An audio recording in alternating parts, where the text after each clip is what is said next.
Hi, good morning. So, agenda of today's recording is usually I do not record any video in solo. I always have some student, but I just thought of this is a very small video, and there has been a lot of demand for students asking for getters and setters. They always get confused between getters and setters. When do we use it? What is getters and setters? So, I'll briefly explain this with a small example, and I hope you can see my screen. So let us understand. I will first explain the structure of the code that I have written. So you can see here the name of the class here is class student, and I assume that you know what is a class, what is an object. So class is something which sounds like a noun, which is an entity, right? So the convention or the best practice says that whenever you are trying to create any class, it should start with the capital letter. It should always sound something like a noun. Is it going to complain if you don't use capital letter? The answer is no. It's a convention. It's a best practice. Like as I said, that noun always starts with capital. For example, my name is Kundan. So can I write here with starting with small k? The answer is yes, I can write. But what is the best practice? It says it should always start from capital letter. So you can see here the structure of the class is something like this. I have a class called student, and it has three attributes: marks, name, and age, right? So, and I hope you understand why I have used private. So I have kept all the attributes as private, following the principles of encapsulation, right? So these are all instance variable. And now how do we initialize the instance variable? To initialize the instance variable, we have the concept of constructor in Java. Why do we have constructor? Constructor is used to initialize the instance variable, right? So in this case, you can see here, if I have not initialized these attributes, marks, name, and age, so depending on the data type, the JVM will assign some default value. So marks will get the default value here as 0, even if you have not explicitly initialized this value. So similarly, name is of type string, so this will get the default value as null, and age will get the default value as 0, right? So here in this case, you can see that I have three attributes. So if I want to initialize all these three attributes, I will need a constructor that takes three arguments. So you can see here, I have a constructor that takes three arguments here. The first argument is name, second is age, third is marks, right? Order does not matter, so you can specify in any order. So you can see that I'm initializing name, marks, and there's a typo here. I would just like to initialize the age attribute, name, marks, name, age. Let's write here as age, and this is also age. So this is the main method, and you can see the control always starts from the main method. So what are we doing at here at this point? Let's try to understand this example.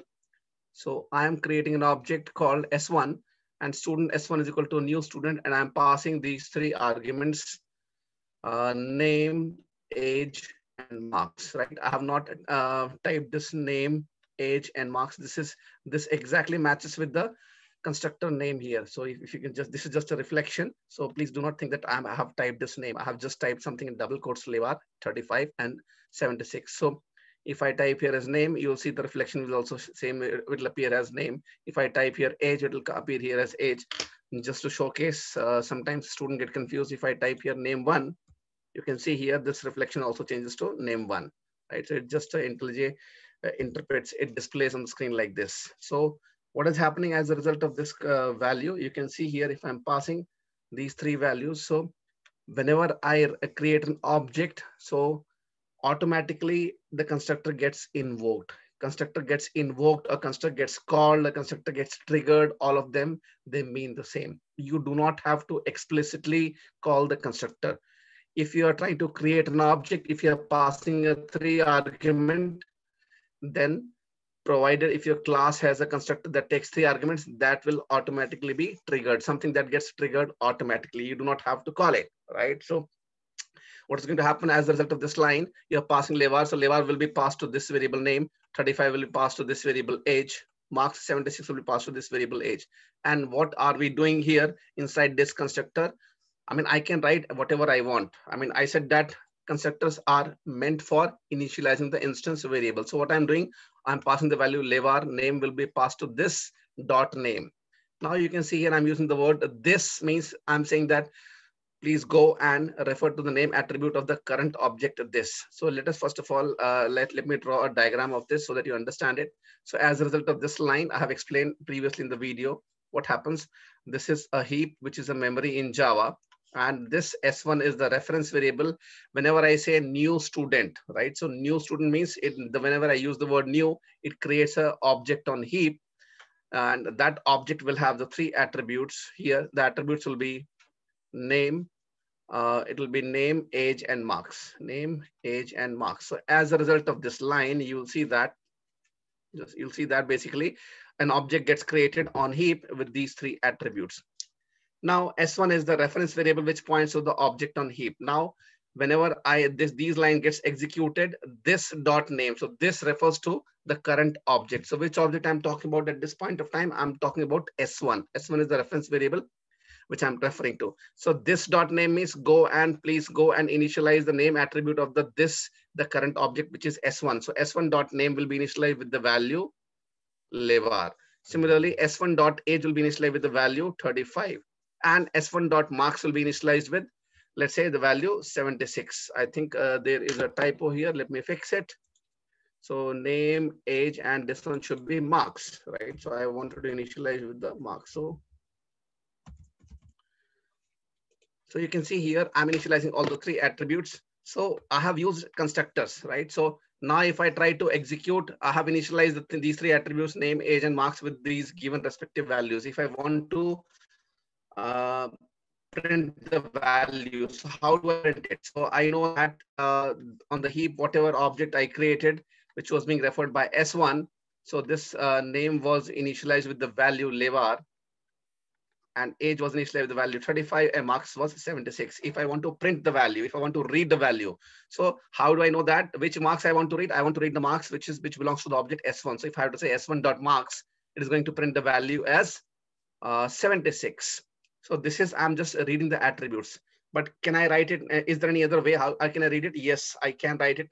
I can write my method, and I call that method as, I give that method name as get marks.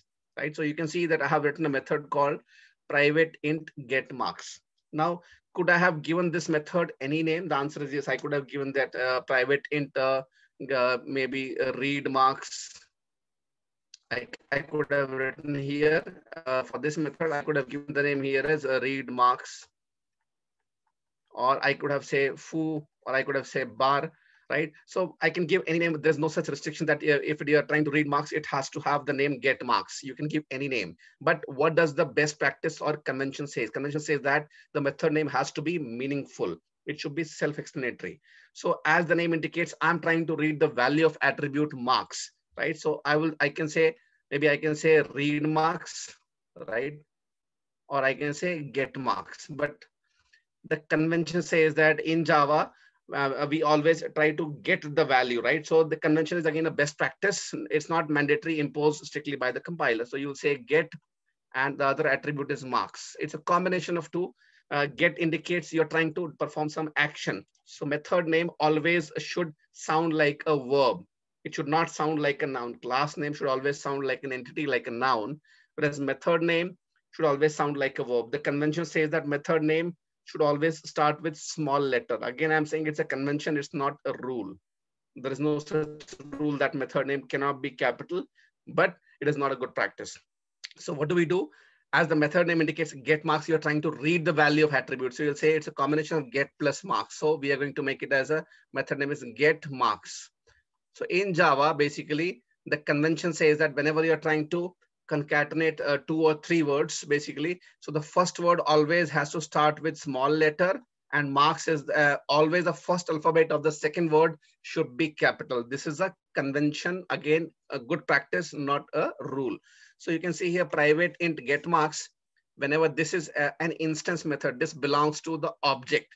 So if I say S1 dot get marks, it will go and execute here. So whatever is written inside this. So you can see here, there's only one line written. It says return marks. So it is going to return marks. So what does it mean? This line means that you're saying that system.out.println, you print something on the screen. What is that something? That something is you go and call the method S1.getMarks. Whatever this method returns, can you please print that value on the screen? So you can see here S1 dot get marks is it gets called on the object S1. That means it's going to return the marks attribute for the object S1. And in this case, it happens to be the marks happens to be 76. So the outcome of this line or this line, both are exactly same, right? So I can write marks, I can write get marks. So these are two different ways. So which one do you answer? It doesn't matter if, because all you're doing is just reading some attribute marks. Now, again, the agenda was what is setter. So we understand that what is a getter. Now, you know that once construct the use of constructor is basically, when do we use constructor? When we want to initialize the attributes of an object. Now you have initialized the attribute name, age, and marks. Let's say now if you want to change the marks. So one option could be basically, again, you go and create other object, but how do you change the marks attribute of S1? So there is, I would say, you have to refer to this marks attribute and you have to change it. So the only way to change this marks attribute now is, I mean, basically you are going to, you can use something, a method called, which is called setter. So now you can see here, I'm saying S1 dot set marks. So I have initialized the marks attribute using the constructor. Constructor, you don't have to call it. You never call constructor. You have just created the object and you have provided this. It automatically gets called if it is there. Right now, once you have initialized the marks attribute, and now if you have a requirement that I would like to change only the marks attribute. So how do you do that? So in order to do that, basically, you can write some method.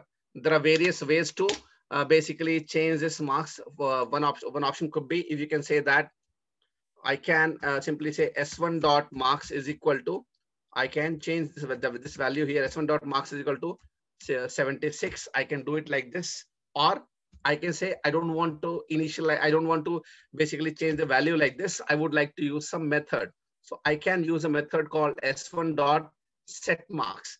As the name indicates, set marks. It is again it sounds a combination of two words, set and marks.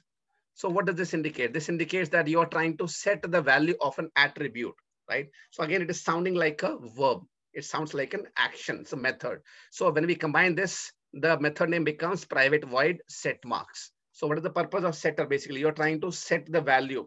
Whatever value it was initialized, now you want to give some different value, right? So you have S1 dot set marks and you are passing the new value 90 here. So what happens?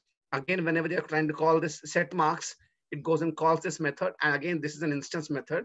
So this 90 will be passed here to the updated marks, and updated marks is equal to this dot marks. So this means go and initialize the marks attribute of the current object. So which object we are talking about? The object on which this set marks method is being called. So we can see that we are using S1 object to call this set marks method.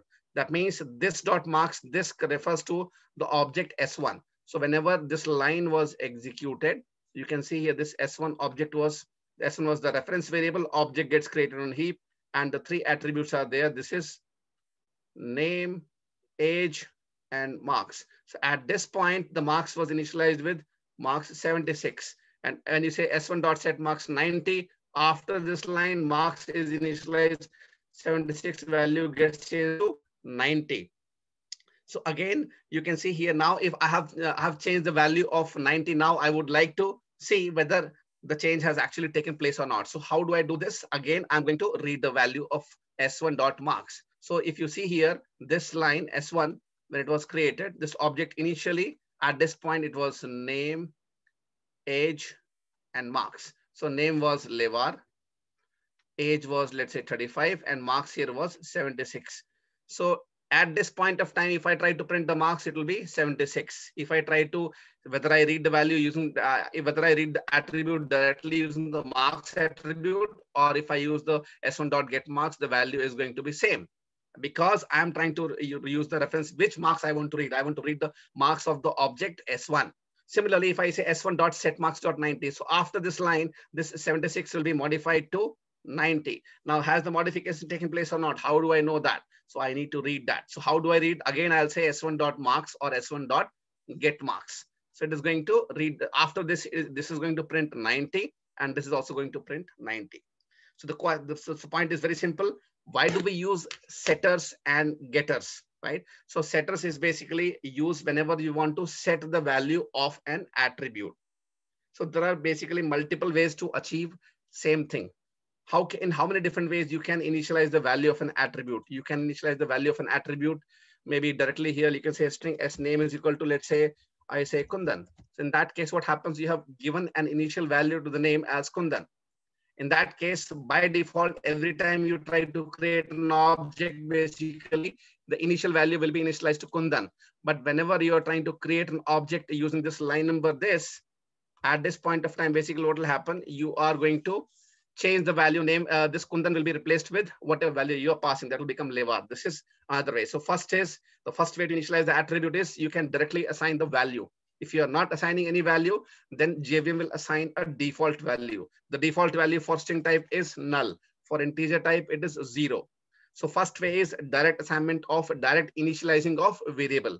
What do we mean by initializing of variable? If I say int of x, that means I'm declaring a variable x of type integer. But have I given any value to it? The answer is no. If I say int x equals to 5, that means I'm declaring the value x of integer type, and I'm also assigning the value 5 to it.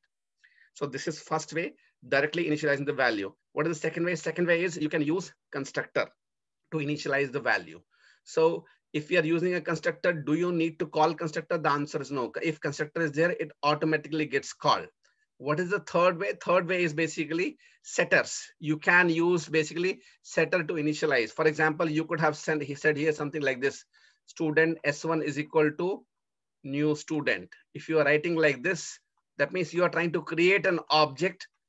You are not passing any argument in this. That means all it does, it creates an empty object. This is going to create an empty object. It will still have the 3 attributes, but they will get the default value. Default value will be name will get the value as null, age will get the value as 0, marks will get the value as 0. So in this case, if you're just creating an object like this, all those attributes gets default value. Now let's say if you want to initialize some value. So how if you want to initialize age with something? So in that case, you're going to say s1 dot set age. And you're going to pass some int age, and you'll say this dot age is equal to age. The way I have written this here, set marks. Similarly, you're going to write setters for age as well. Similarly, after creating object, if you want to initialize, let's say if you don't know basic, when do we use setter? Other scenario could be, let's say if you don't know what value at the time of initialization you would like to initialize, so you will say, sorry, I would like to create an object, an empty object with the default values. Later on, I would like to decide what value I have to assign. So in that case, you can use setters. And if you want to read the value, you can use getters. The important point is, I mean, it need not necessarily be set marks, get marks. It can be foo, it can be bar, it can be x1, it can be your name, anything. But what is the best practice for the code to be readable? Make sure you always give the name as meaningful. And if it is a getters and setters, I mean, as and more you learn more about Java, basically in Java, we have an API called reflection API, which you'll be studying sometimes in future, right? So if you are writing these getters and setters like this, I mean, reflection API does a lot of coding behind the scenes. I mean, it does a lot of initialization behind the scenes automatically. So that's why I'm explicitly mentioning that this is how we write getters and setters. They're also called Java beans. This kind of class, which has I would say this in this case, you can see here, this is a student class. It has marks, name, and age attribute. And if it just has getters and setters. So any class, if I just let me just write down here. If I say class employee, right? If I say class employee, and class employee will have attributes, let's say int salary and string name. And if I write here constructor to initialize this, or maybe if I write simply getters and setters for salary and name attribute, then this kind of class, which has just, I would say, getters and setters, it has 2 attributes, salary and name. And if I write a get salary and set salary method, get name and set name method, then that kind of class is called employee Java bean. Employee Java bean, right? Don't worry about the technical words, but these kind of classes which has just attributes and getters and setters, those kind of classes are also called Java beans, right? So essentially, this is what I wanted to cover. So we have various ways to initialize an attribute, but which one to use when, it depends on your circumstances. Which is recommended to use? My answer is the best recommended way to initialize the attributes is by making use of constructors. But then after you have initialized the attributes using constructor, after that, if you would like to change the value of any attribute, then maybe you can directly initialize the, you can directly change the value here. For example, you could have said here after this line, you could have said s1 dot marks is equal to 86, right? You can do this, but is it the recommended way? The answer is no. I would say rather it's recommended to use a setter. You can say s1 dot set marks, and then you pass the new value, right? You don't use this, but can you use it? The answer is yes, you can use it. So that's all I wanted to cover basically for getters and setters. I hope this is clear to you. In case it is not clear to you, I mean, maybe you can always ask me a question. But before I conclude the class, I would just like to demonstrate, maybe I would like to demonstrate how this code output is behaving, right? So let us execute this code. If I go do a right click, if I say run student.main, and let us see, how do you see the output? So I have run this program and I will quickly demonstrate that how does the output looks like, right? So let us see here. So what have we done? S1 dot marks. At this point of time, the marks initialized with got a value with 76. So if output of this line is actually this one 76. And if I say S1 dot get marks, again, you can see here it is 76. Now after this line, I have changed the value to 90. So if I, after this modification happens, s1 dot marks, you can see here, this is coming as 90. And if I say s1 dot get marks, that is also coming here as 90, right? So if you want to, I'll just quickly demonstrate, create one more object. Let's create one more object here. If I say student s2 is equal to new student, and let us say Reva is one of my student, and let's say her age is 30, and let's say she scored 80 marks. And now if I want to read the value, so I can say s out s2 dot marks, s2 dot marks, right? And if I say s2 dot marks, it's going to print the value marks. Reva's marks is 80. And if I change the value here as s2 dot set marks, let us say Reva really works hard and her marks is now 95. So, and if I try to read here Reva's marks, just to make it more explicit, I'm going to say marks of S2, marks of S2, and I'll put double quotes, and I'm going to say plus is a concatenation operator. How do we concatenate string with other object that you're going to use in the future videos? But just go with me for the timing. If I say S2 dot get marks. So, and let me write down here as S1 dot get marks, marks of S1. So this plus is called concatenation operator, and this you'll study in basically chapter 6, right? So just to give you an indication, I'm going to comment this out. So how do I comment? Control / I'm going to comment this line just to because it was printing duplicate time. S2 dot marks and S2 dot marks. So let's try to execute here now and understand the code. So what I have done, I'll quickly explain here. So this line, basically the student S1 is equal to this. It creates an object on heap whose reference variable is S1 and it has 3 attributes. Here S2, again, it creates another object, it has 3 attributes. And now I'm creating here, it gets initialized with the value levar 35 and 76. And the second name is here, it is Reva. And let's say age is 30 and marks is 80. Now, if I try to read the value, so you can see here, so at this point in time, S2 dot marks, it should print here as marks as 80 because I'm trying to read the marks attribute of S2 object. Now I'm trying to make modification to the S2 object. So that means this 80 will be modified to 95. And I'm just printing here marks of S1. It still remains here as after the modification. Initial marks was 76. At this, after this line became 90. So marks of S1 after modification, it will be 90 only. Let me just add one more line here. Instead of reading here, I'm going to say S2 after modification. After modification. And let us write down here S1 dot get marks before modification. before modification. Before modification. And if I write it like this, so this will give you a clear-cut idea what we are trying to do here. So before modification, S1 marks. And marks of S1 after modification. Similarly, let me write down here, before modification, S2 marks.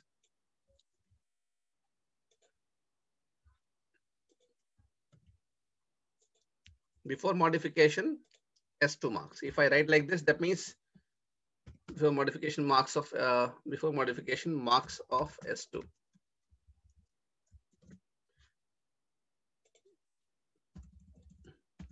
Now let us try to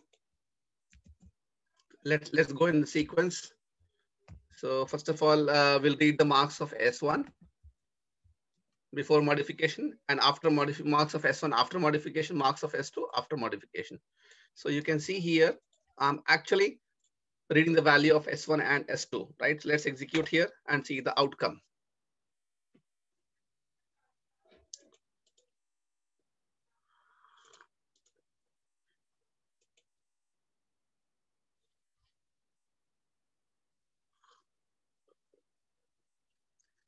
Let us see the outcome. So you can see here, it says before modification, S1 marks is 76. So you can see here, the first student marks Levar, it is printing 76. Before modification, marks of S2, it is Reva's marks, it is 80. Marks of S1 after modification, it is 90, right? So you can see here, it is 90. Now S1 marks has been modified to S1 dot set marks. That means Levar marks is now 90.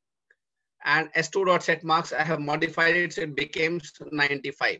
You'll see why there is no space. If you have to, if you want to give a space, you have to put an extra space here after this double quotes. And if you give here space, you'll see that you'll notice an extra space just to make it more readable. And let's execute one more time. So you can see here, this is how exactly it looks like. So I hope this would have given you a clear-cut idea how this happens, right? Just one more thing before, maybe I think no, I would stick to this only getters and setters. I hope this video is helpful. If something is not clear, always feel free to reach out to me on my number or drop me an email. Thank you.